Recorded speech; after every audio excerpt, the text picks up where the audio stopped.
Good morning everyone. Good morning our student. In our last video we have seen indirect speech of verbal question. It means what? Interrogative second type. हा काय तर verbal question interrogative चा second type आहे. दूसरा प्रकार. First आहे WH question and second one is verbal question. Verbal question is also called as yes no type question. यालाच काय म्हणतात? Yes no type question सुद्धा म्हणतात. So indirect speech of verbal question rules in our last video we have already seen. म्हणजे आपण त्याचे rules पाहिलेले आहेत. There are only 4 rules. किती रूल्स आहेत तर फक्त 4 रूल्स आहेत. We will revise again. आपण पुन्हा एकदा काय करूया? रिवाइज करूया. What is the first rule of verbal question of indirect speech? What is the first rule?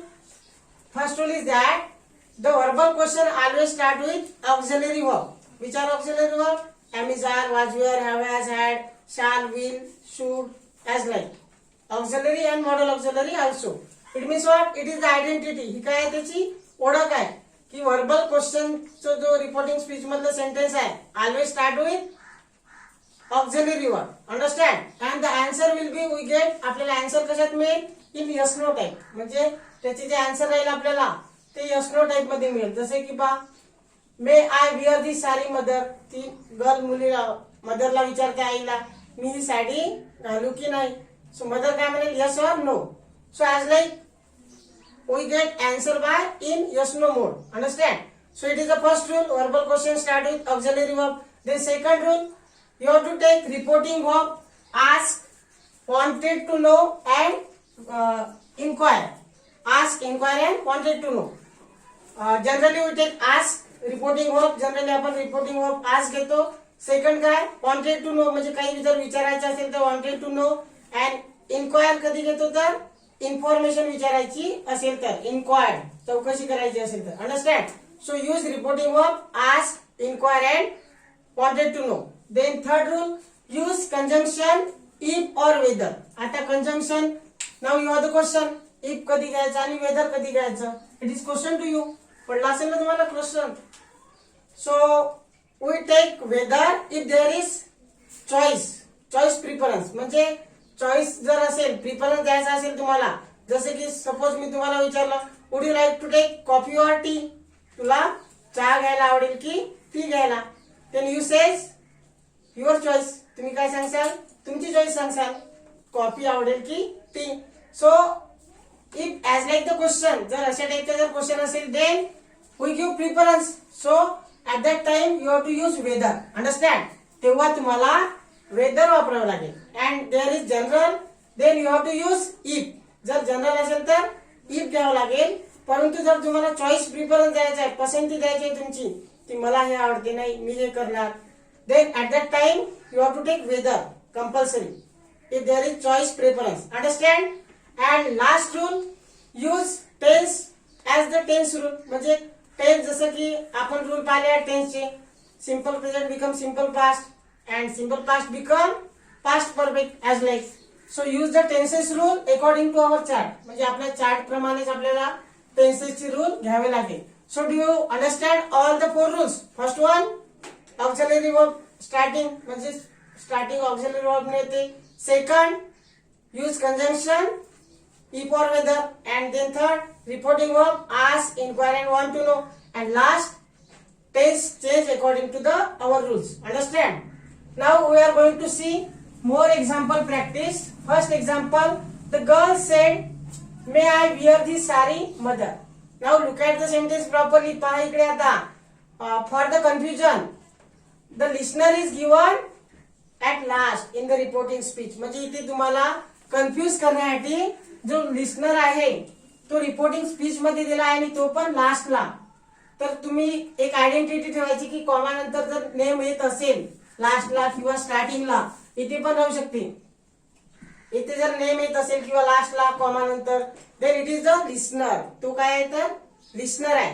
And if there is listener then we take listener at after the reporting verb. आपल्याला माहिती आहे listener जर असला कुठे घेतो आपण मग after the reporting verb. Understand? तर मग ही मदर कुठे घ्यावं लागेल आपल्याला? The girl ask her mother. आता इथे हर का घेतलं तो प्रश्न पडला असेल तुम्हाला बिकॉज गर्ल तिच्या आईला विचारत आहे. Understand? Girl ask her mother whether. Now it is choice. आता आता ती विचारत आहे तिच्या मदरला, मम्मीला, की मी साडी घालू की नाही. मॉमची सपोज मॉमची जर फेवरेट साडी असेल तर मॉम यस म्हणेल और नो म्हणेल. अंडरस्टँड. पप्पाने जर स्पेशल ऑकेजनला आणली असेल जसं की बर्थडे और marriage anniversary also. Understand. If her favourite then she will say yes or no. Mummy काय म्हणेल, यस म्हणेल किंवा नो. म्हणजे काय, तिथे चॉईस आहे. Understand.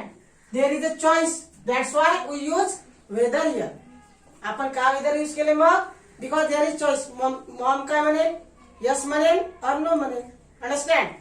That's why we use whether here. The girl asked her mother whether she might wear that sari.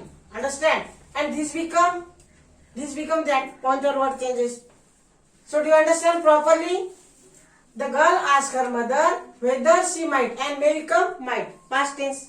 Can become could, will become would, shall become should, as like. Understand? समजलं तर तुम्हाला? Do you understand properly? Your doubts will be clear. Next example. The teacher said to the boys. Teacher boys ला म्हणाले. Teacher said to the boys, can you solve this assignment now? तुम्ही हे assignment सोडवणार का आता? Teacher boys ला म्हणाले. So teacher asked the boys. Now there is no choice. कारण बॉईज काय म्हणणार, ऑब्विसली होच म्हणतील की नाही. चॉईस आहे का, नाही म्हणेल का. काही काही असतात रूढ, परंतु सर्वच काय generally 90% boys say yes. Understand. So teacher asked the boys. Now we take if conjunction. Teacher asked the boys if they could, can become could. आणि you कोणासाठी आला हा, can you solve. you कोणासाठी आलेला आहे तर बॉईज साठी. त्यामुळे आपण इथे काय घेतलेलं आहे, दे. Understand.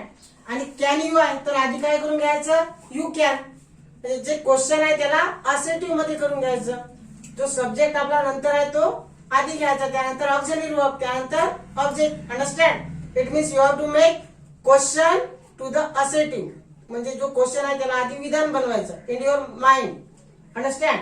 Teacher asked the boys if they could and can become could. If they could solve. आणि बाकी मग चेंजेस करायची जरूरत नाही. कॅनचं जर कुड केलं, सपोज ऑक्झिलरी वर्ब जर पास्ट मध्ये केलं तर बाकीचे changes as it is, only pointer word change. If they could solve that assignment, this become that, and now become then. Nowचं काय होते तर then. This become that. That assignment then. Understand? समजलं तर तुम्हाला? Very easy. Only you have to recite pointer word. Then you have to recite also tense changes chart and pronoun changes chart also. Understand? Then next example. Jay. Now again here is the confusion. Look properly to the sentence. Jay, have you done your exercise? Said the teacher. Sometime this speaker will be given at last. कधी कधी काय तुम्हाला confuse करण्यासाठी speaker हा लास्टला दिला जातो. Understand. आणि पहा लिस्नर कुठे आहे, इथे हिडन आहे, लपलेला आहे इथे. कुठे, रिपोर्टिंग स्पीच मध्ये. अंडरस्टँड. समजलं तर मग काय होईल, सुरुवातीला काय घ्यावं लागेल आपल्याला, द टीचर आस्क जय. टीचरने जयला विचारले. टीचर आस्क जय, कारण इथे लिस्नर आहे. Teacher ask Jay if he had. Now why we use had here. Had का वापरलं तर, because have you done. Present perfect tense is here. इथे काय प्रेझेंट परफेक्ट आहे. आणि प्रेझेंट परफेक्टचा काय होतं तर tense, present perfect become past perfect. Tense chart मध्ये पाहून घ्या तुम्ही. प्रेझेंट टेन्स काय होते तर past perfect. That's why we take here had. If he had. आणि जय साठी यू जय साठी आलेला आहे, त्यामुळे काय होईल इथे ही हॅड डन. आणि हिज एक्सरसाइज. युअर एक्सरसाइजचं काय होईल तर his exercise. Understand. His exercise. Understand. समजलं तर very easy. Just you have to focus and listen carefully. Teacher asked Jay if he had done his exercise. Then next example. Prashant said to his friend. Prashant त्याच्या फ्रेंड्सला म्हणाला, त्याच्या मित्रांना, Did you see this movie? तुम्ही हा picture पाहिलेला आहे का. समजा प्रशांतने पाहिलेला आहे. So Prashant asked his friend. Prashant त्याच्या फ्रेंड्सला म्हणाला, if. We use if because there is no choice. If they had seen. Now look at this sentence. Did plus see. It means what? In our last video, I already tell this topic. Did plus V1 is equal to V2. म्हणजेच कुठल्या पण V1 ला जर did लावले आपण, did plus V1 म्हणजे काय होते, V2 होते, पास्ट टेन्स होतो, आहे की नाही. did प्लस V1 आहे म्हणजेच पास्ट टेन्स आहे. इथे पास्ट टेन्सचं काय घेतो, तर आपण पास्ट परफेक्ट घेतो. Simple past become past perfect. मग इथे काय येईल, Prashant asked his friend if they had seen. Past perfect कसा आला समजलं. मग did plus V1 is equal to V2 म्हणजे सिंपल पास्ट आहे, and simple past become past perfect tense. So what is the answer? Prashant asked his friend if they had seen. This become that. Pointer word changes. That movie. Understand? समझलं तर? You understand properly? Yes or no? Tell me. Then last example. Komal said to Gauri. Now Komal said to Gauri, can you give me red pen? कोमल गौरीला म्हणत आहे की तू मला तुझी red pen देऊ शकते का. Can means शकणे. So what is the answer. Komal asked Gauri whether. Now it is choice to Gauri. आता गौरीकडे चॉइस आहे की ती देईल किंवा नाही देईल. Understand. That's why we use whether here, because there is choice preference. म्हणजे गौरीला जर द्यायची असेल तर ती कोमलला देईल, अदरवाइज नाही म्हणेल. नो और yes. Understand. That's why we take whether. Komal asked Gauri whether she could. Can become could. And you आहे, यू कोणासाठी आलेला आहे, गौरीसाठी. Whether she could give her red pen. Understand. समजलं तर. So do you understand all the example properly. समजले all example and rule also. So you have to recite rule and practice this example. Understand. So thanks for watching and thanks again.